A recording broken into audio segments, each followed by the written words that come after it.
You don't do it? Emily, actually. Emily probably does. All right, let's talk about the situation that we're going into. You throw us a curve at the end with the Homecoming twist. And you had been planting kind of hints throughout the first 2 seasons that he didn't spend his entire time in that island. Is it safe to say that we will not be seeing a lot of island flashbacks going forward?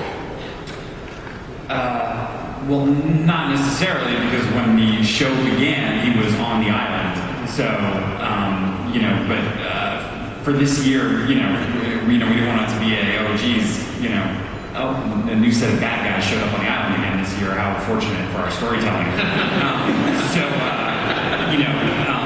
But we'd always had this plan, and if you watch season 1 and season 2, even back in season 1, I think it's in 111, Oliver says, I got a message from my father, and Dick says, how did you get a message from your dad if you were on the island for 5 years? And Oliver just ignores it. So, there are things that we've been planting, on success that, we're finally going to pay off this year, but it's a whole new opportunity to put in new characters, and then there's characters that we've seen previously on the show that will appear in the flashbacks, and the other great opportunity it's given us is, I don't know if you all know, Colin Donnell is going to appear in the second episode of the season.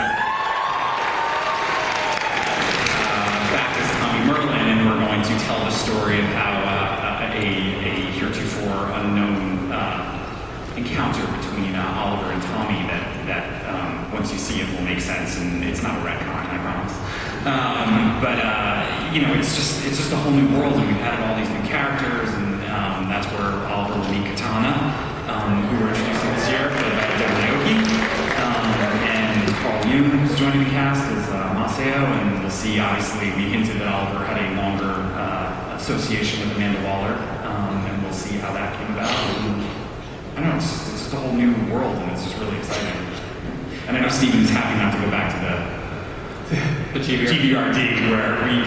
That's the horrible forest in Vancouver where we shoot the island scenes. Doesn't matter what time of year it is, it's cold and rainy and wet, and it's islandy. Paul, how is the Lance family doing?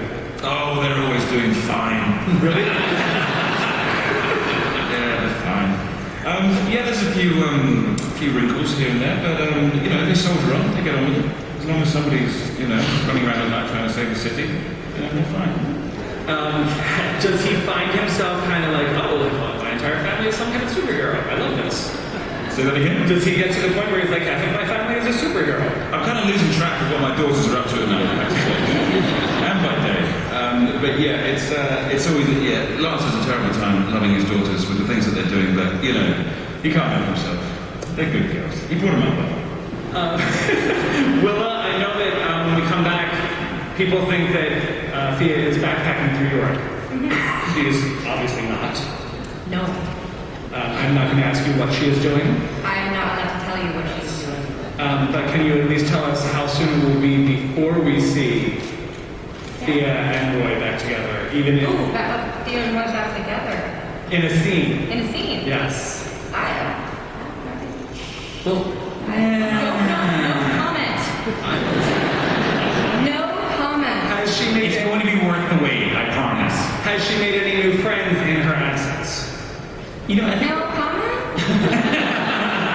one thing we could say is that when you saw her enter the limo with Malcolm at the end of season 2, we're going to basically flash back to that moment and play the rest of that scene out.